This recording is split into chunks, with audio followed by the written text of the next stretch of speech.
घर में गांव बैठे घर में ही हमें महालाभ मिला है, जो कि बहुत दुर्लभ लाभ है। प्रभु ने कृपा करी तो हमें भक्ति साधना करनी चाहिए, फिर हम अपने मनुष्य न बने, फिर अपने मर करके फिर अन्य योनि में जाए, इसी जन्म में पार हो जाए, भगवान के अपने श्यामा श्याम के चरण पहुंच जाए, ऐसी चेष्टा हमें करनी पड़ेगी। कृपा उनकी है। अब इस कृपा में बाधा है, बाधक है शरीर संसार, दो बाधक है, शरीर और संसार ही बाधक है। इसलिए जो जहां सभी संतों ने, चाहे लिंबाचार्य हो, चाहे माधवाचार्य हो, चाहे विष्णु स्वामी हो, वल्लभाचार्य हो, रामानंद हो, सभी ने जो भाष्य बनाए वहां तीन ही चीज बनाई, ईश्वर, जीव और जगत, ब्रह्म, जीव और माया, इतने ही तत्व है। तो ये तीनों है। तो ये ईश्वर कौन है? श्यामा श्याम प्रभु जानो। और जीव मैं हूं, मैं कौन हूं? मैं दास हूं, संसारी नहीं हूं। और माया क्या है? संसार। संसार विरोधी है, ये विरोध करता, अपने खींचता है। इसलिए सावधान रहना पड़ता है इसे कि शरीर और संसार यही गति है।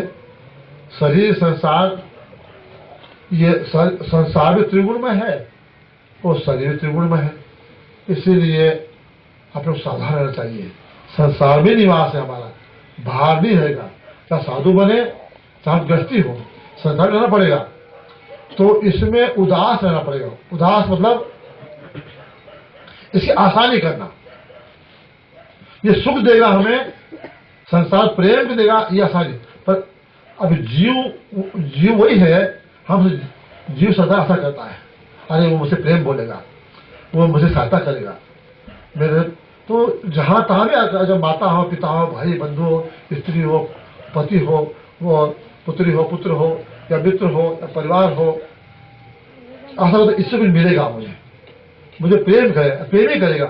तो ये सुख की आशा और प्रेम की आशा की आशा, कोई काम करते हैं इससे सुख मिलेगा, मतलब जीव आशा करता है, पर यही उसका बड़ा ज्ञान है। क्यों? अपने भूल गया। वो स्वयं जो आनंद घन आनंद समुद्र श्यामा श्याम है, उनका आनंद सबका दास है, वे भी परिपूर्ण आनंद में है, अगर भूल गया। तो इसलिए ये उनकी आशा करना हुआ, हमारा स्वरूप उनकी सेवा ही करना होगा, संग रहना हुआ। हम सदा संग रहते हैं, सखी संग रहती है और सेवा करती है, क्योंकि नए नए अपने भावों से, लाड़ से लड़ाती है, केली कराती है। सेवा हमारा स्वरूप यही है, किंतु हम उसे भूल गए। भूलने से अपने जीव मान बैठे। तो स्वभाव था श्यामा श्याम दर्शन सुख लेना, उनको सुख देना, उनसे चाहना। अब हम उल्टे चाह लेंगे, पीठ फैली उससे संसार देगा, शरीर सुख देगा, संसार सुख देगा। तो ये अविद्या है, ये मोह है, ये माया है। अपने आचार्य ने कहा है, काया 3.5 हाथ की माया, भजन करे तो उगरे, ना तो शब्द खाया। ये 3.5 हाथ का शरीर है, काया है, शरीर है, यही माया है, मूल माया यही है। इसमें जो मोह करेगा, सुख भजेगा, वो तो गया, उसको संसार डुबो देगी।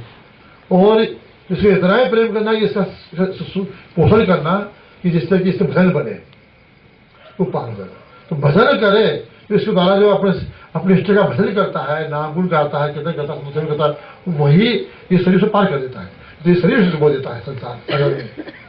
इसलिए काया 3.5 हाथ की माया, भजन करे तो उबरे, नातर शब्द खाया।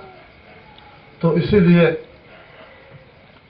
संसार में रहना है, ऐसे रहो संसार में उदास। जैसे कोई ठग होता है, अपने किसी धनी घर में गया, डाकू ठग, कोई संबंध की मतवाला संबंधी हो, अमुक का पुत्र हो, संबंध बना गया, उन्होंने कहा संबंधी हमारा मान लिया उन्होंने, उधर घर में आचर है, भूल कर है, मानो हमारा परिवार का ही है, संबंधी हमारा, बिल्कुल भूल मिल गया। ऐसा व्यवहार करता है उनसे कि मानो कि सच्चाई प्रेमी है, पर उसके मन में क्या है, कब ये इधर उधर हो और मैं मालिक भागू। घर में कितना ही दुख सुख हो, उसको मतलब ही दुख सुख का। कोई मरे तो उसको दुख नहीं, कोई किसी को चोट लगे दुख नहीं उसको, सुख हो तो सुख नहीं उसको, क्योंकि उसका घर ही नहीं, उसका उतना लूटने आया है, ठग लेना है, ठग मत, उसका नाम उदास रहना, न उसे सुख से मतलब उसका, न दुख से मतलब उसका, उसे अपने काम से मतलब है। ऐसे ही उदास इसलिए शरीर में रहना है।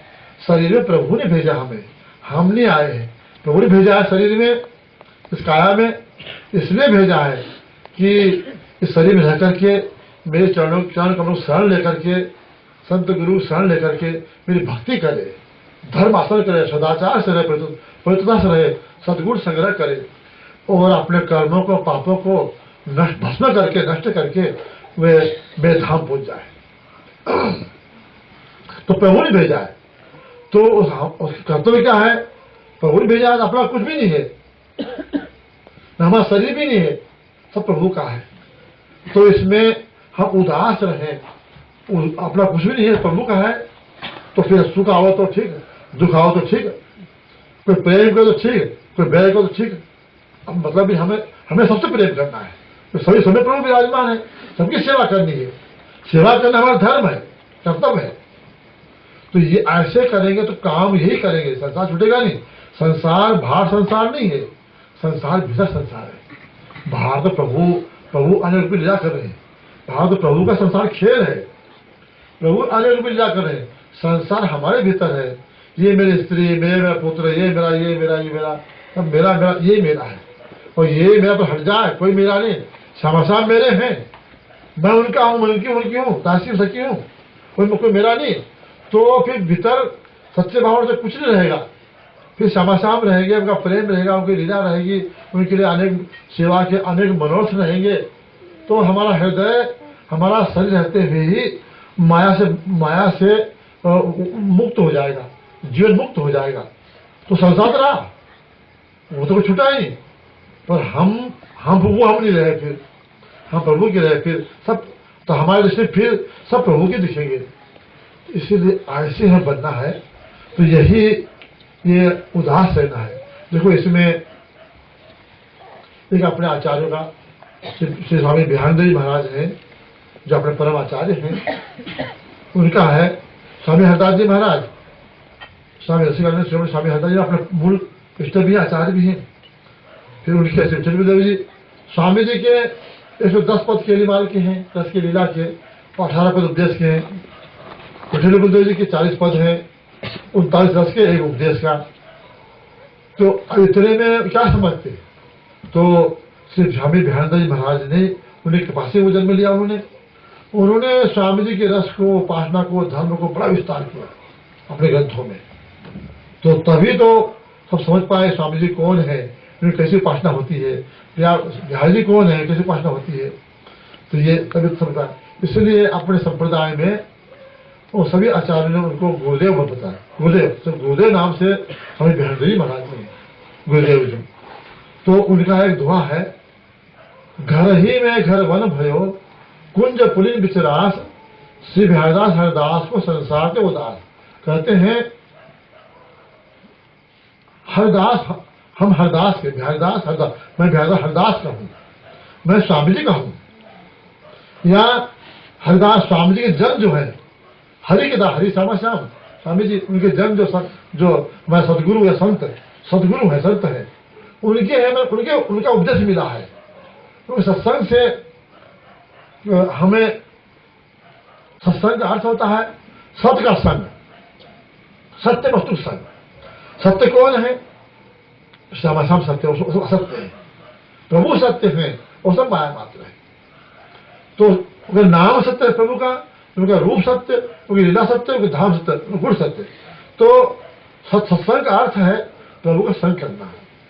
तो सत्संग उसी बोलते हैं। तो हमें हरदास को मतलब उनका संग मिला, उनको उपदेश मिला, तो हमारे घर ही वन बन गया। जो महात्मा लोग, भक्त लोग घर छोड़ वन में जाते हैं, फिर आते हैं कि वन में कोई है ही नहीं अपने माया मोह के लिए, न परिवार है, न कोई भी नहीं है, वहाँ पर साधन भी नहीं है, वहाँ तपस्या करना हुआ, सूखे पत्ते खाकर, फल फूल खाकर के, कंदमूल खा करके अपना तपस्या करना हुआ। तो इसलिए वहाँ पर जंगल जाते हैं, संसार रहे नहीं। किंतु जो भक्त होते हैं तो उनके लिए यदि सच्चा उपदेश गुरु को मिला, गुरु शरण ली, वो साधन कर रहा है, तो घर ही समझ बन गया। घर में कितना ही भीड़ भाड़ हो, तो कोई अपना है ही नहीं, कुछ भी अपना कुछ भी नहीं है न, पहले था अब आगे रहेगा, ये तो बीच में मान लिया। तो उसके लिए कोई वन हो या घर एक साथ रहता है। तो वो कहते हैं हमारा घर ही वन बन गया, जगह बन, जहाँ कोई अपना है, श्री वृंदावन बन गया, जहाँ दिव्य कुंज है, और जब यमुना पुण्यवती में दिव्य रास हो रहा है। और कौन? श्री हरदास को संसार से उदास, ऐसा कौन, ऐसा किसके लिए है? संसार में उदास रहता है, संसार में उदास रहता है। उदास नाम अपना कुछ भी नहीं है, समझने वाले। उदास के बिना न हम उनकी भक्ति जान सकते, और न श्यामा श्याम के स्वरूप जान सकते, न अपने स्वरूप जान सकते, और न उनके दिव्य लीला रस को जान सकते हैं। इसीलिए उदासता इसका वैराग्य है। आपने इनके शिष्य नागदास महाराज कहते हैं, पहले शिष्य श्री नागदास उदास भये भी गुण प्रयासु क्यों बढ़ जानो। नागदास जी महाराज कहते हैं, नागदास जी महाराज, कि संसार से उदास, सजीव संसार की तत्व है। सजीव संसार से उदास के बिना जो प्रिया का, राधा कुंज भाई लाडली का उनका जो प्रेम रस है, भक्ति रस है, वो अति गूढ़, अति गंभीर है। वो कैसे जान पड़ता है, ये जान सकते हो। इसमें उदास होना, ये चाहे साधु हो चाहे ग्रस्त हो, आप उदास हो जरूरी है। तो उदास के बिना हमें न ज्ञान होगा, न वैराग होगा, न भक्ति होगी, प्रेम भी कैसा होगा? ये तो आगे चीज है। तो इससे संसार में कोई नहीं अपना, संसार में सबसे रहो, मिलकर रहो, किंतु सबसे न्यारे रहो, किसी का पक्ष न लो, किसी आसक्ति नहीं करो, ये तो बन जाओगे। इसलिए अपना आचार्य कहते हैं, सबते न्यारे सबते प्यारे ऐसी रहनी रहिए। संसार में ऐसे रहो ना, सबसे न्यारे सबसे प्यारे, ऐसे व्यवहार करो तो सब हमारे, सब हमारे एकदम हमारा प्रेमी है, बहुत ही प्रेम करता है, किंतु उसके हृदय अपना कोई है भी नहीं। सबसे न्यारे मतलब वो सबसे रहते भी अलग है, अपना कोई ही ना अपना, तो ऐसी रह रहिए। तो फिर चले क्या? निंदा आस्तुति छोड़ पड़ाई जुगल जीव जस कहिए। मुख्य बाधक इसमें है कि हमारा राग बढ़ाने वाली, हमें मोह बढ़ाने वाली वो जीव है। जीव जो व्यर्थ बातें करती है, वो ऐसा किसी निंदा करना, चुगली करना, किसी का प्रशंसा को अच्छा प्रशंसा करना, तो निंदा प्रशंसा में वो माया मोह ही बढ़ता है, तो द्वेष भावना संसार ही बढ़ता है। तो ये बड़ा दोष है, जीव को दोष हटाना और जीव से निरंतर नाम लेना, ये परम साधन है। एक जगह भ्यान ने कहा भी है, रसन रसायन जासुमुख औषध खोजे का है। जिसके प्रभु ने मनुष्य शरीर दिया, मनुष्य में रसनारूपी औषधि दे दी, भव सागर भव लोक को पार बैठने के लिए जो रसना दिव्या रूपी औषधि दे दी, उसको और साधन क्या क्यों खोजता है औषधि? तो उसे क्या ज्ञान से मतलब, क्या योग से मतलब, क्या साधन? रसना ही साधन उसकी है। तो रसना बड़ी भारी चीजें मुख दे रखी है, इससे व्यर्थ बात नहीं करना और नाम लेना, गुण गाना, तो ये परम साधन है।